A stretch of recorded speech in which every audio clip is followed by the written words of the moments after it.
Hello, my name is Jessica and I'm the Health and Safety Manager for Friends of Children and Families Head Start, and today I'm going to be going over the mealtime training for volunteers. So our objectives today are review the CACFP meal requirements, review programs and policies, procedures, and then what are the expectations of FOCAP volunteers. So first, I'd like to go over what is CACFP. So it is the Child and Adult Care Food Program. The purpose of the CACFP is to provide meal and reimbursements for serving nutritious meals and snacks to eligible participants in the Head Start program. So all the Head Start kiddos that are in our program get a free breakfast and lunch or a lunch and snack meal while they're in our program. It is a federally funded program by the U.S. Department of Agriculture. So what is your role as a volunteer? So volunteers in the classroom can be used as additional support during mealtime and any other time in the classroom. Volunteers can help in the following ways. So you can help set up and clean up the table, sitting at the table as a lead person. So part of that role is that you're modeling for the children and having meaningful discussions with the children, and I'll go over what that means. Getting additional items from the kitchen, so if you need more chicken nuggets, then you'll radio in, and sometimes you'll need to go get it from the kitchen, or the kitchen person will bring it to the door. Must follow the mealtime procedures, the family style dining, and then also follow all the CACFP expectations. So the mealtime procedure, what it is children, volunteers, and staff are to wash their hands prior and after mealtime. Staff and volunteers will help set up the table and clean the table after mealtime. You'll offer all meal components to the children. If a child refuses the meal component, then you can move on to the next meal component, but after try offering again during the mealtime. So if a child says, no, I really don't want broccoli, that's fine. The child can serve. They don't need to serve themselves broccoli. They can pass it on to their friend. And then when it comes around again, or if you're starting to see that they're taking more of chicken nuggets, then you can bring it up again and say, hey, you know, this broccoli really tastes really good. I think this is how trees might taste. Then you can see if they'll be willing to take it. If a child does not want to come to the table, that's perfectly fine. Most of the time children won't come to the table right away because they are washing their hands. We only have one sink, so as long as one child is at the table, then you're able to start mealtime. And you also have some children that may have some food insecurities, and so they may want to just start eating right away, which is perfectly fine. Children and volunteers and staff will wash their hands after mealtime, so again, that's just good practice. And then staff are going to be discarding all the meal components prior to sending back to the kitchen. And they won't do this when children are present. And unfortunately, CACFP regulations are we are not able to give any leftovers to families or let the children take them home. Unfortunately, that's the CACFP requirements. A lot of it has to do with food holding, temps, and making sure that when it gets sent out, it has a certain amount of time before it needs to get served. And then if it doesn't get served and we send it home, then there's the possibility of bad bacteria developing. And so that's why we discard all the food that comes back to the kitchen. But again, the staff don't do this with the children in the classroom. They wait until the children leave and then they discard those meal components.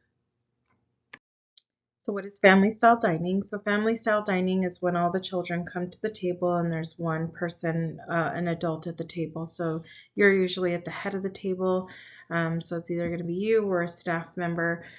So what typically happens is you will want to help the children get ready to sit at the table. And this is usually done with a song. So most teachers will have a song that they play for the children. So it's, I couldn't tell you what the song is because multiple teachers use different songs. So you'll want to talk with the teacher on what the lyrics are, so then that way you know it.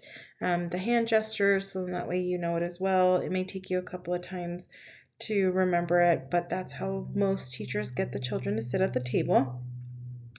Then once the children are sitting at the table and you've finished your song or ritual, Then you will start serving yourself. So, for example, if it's chicken nuggets, you'll want to take the appropriate serving portion for yourself. So it's about 3 chicken nuggets, and so you'll place 3 chicken nuggets on your plate, and you'll let the children know that it's 3 chicken nuggets that they'll want to put on their plate, and then if they want more, they're able to get more. But we want to make sure we have enough room for all of the food that's going to be given to the children.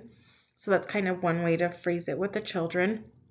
And so you'll do that with each meal component. If it's breakfast, sometimes there are 2 to 3 foods that are going to be on the table. If it's lunch, you'll definitely have 5, as that's the CUCFP requirement. And then for snack, again, it's 2 to 3 food components that may be on the table. So any food components that are on the table, you're going to want to make sure that you are serving those for yourself, and then passing that bowl to the child, and then the child will be able to serve themselves. If they don't want that food component, that's fine. The child will pass it on to their friend, and then if their friend wants it, then they'll serve themselves, and then so on and so on. After all the food has been passed, then you will start talking with the children by engaging the children in conversation. So again, if it's broccoli on the table, you can ask the children, what color is this? And then they'll tell you if it's green. If there's oranges, you can explain why it's so important to be eating, protein and having dairy. But most of the time, we tend to stick with colors and how many are on your plate. And then the children usually will engage and tell you other things, such as they got a new puppy, or their mom had a baby, or whatever else is going on in their life. And so you'll just want to engage the children that way. One thing with family style dining is we do have children that have dietary restrictions. So there are some children that are not able to have certain foods. So you will get a substitution for them. Typically it will have their name on there. So if you have a plate and it's got foil or saran wrap and it's got their name on it, then that's for that child only. You'll give that to that child, and then the child will be able to have. So for example, if they're not able to have chicken nuggets, and then you are given the substitution of fish, then you'll give them those fish sticks, but the children still can have the rest of the meal components, which is the vegetables, the fruit, the milk, and then typically there might be a grain served with it. So whatever substitution you're getting for that individual, you will give it to that child, and then the child will be able to get the rest of the food components that are being offered. And you can ask the staff who's getting dietary restrictions. We have a report in the classroom, so you can always ask the staff, like, I'm just want to make sure I have all my bases covered. So there is what we call division of responsibilities. So this is part of the family style dining that will help you. So adults are responsible for when children eat, what's offered, and where children eat. So when children eat, so that is designated by the meal times that we have in the classrooms. What's offered, so that is designated by the kitchen and FOCAF. And then where children eat, so again, they'll be sitting at the table. Children are responsible for what they eat. So again, children will be able to choose if they want all the meal components, some of the meal components, or none. And then children will determine on how much they eat. So this one is a little tricky because children love a lot of the grains and fruits, I've noticed. And then of course, like if there's chicken nuggets or fish sticks, they tend to like those more. So what your responsibility is, if you see a child taking 5 fish sticks, and then they're taking another 5 fish sticks, and then another 5 fish sticks, you're always going to want to revert back to, what's your tummy telling you? Is your tummy telling you that you're full? Because some children may not have those hunger cues. And you'll also want to try to redirect the child to hopefully try to get more veggies and more fruits. Sometimes it works, sometimes it doesn't. And sometimes it takes, about 20 tries for a child to finally try something new or actually like what they're trying.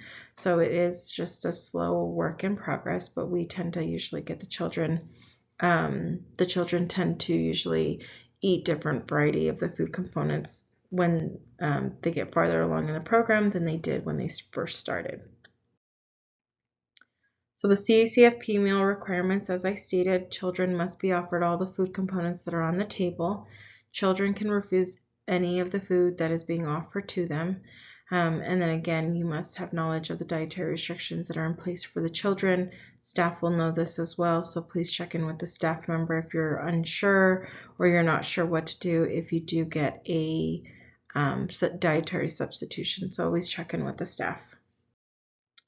So again, the objectives are review CACFP meal requirements, review our program policies and procedures, and then what are your expectations as a volunteer? Here's my contact information. So again, I'm the health and safety manager. You can contact me phone, email. You can also talk to the teachers and the center supervisors as they're very familiar in the mealtime procedure and the mealtime requirements regarding CACFP.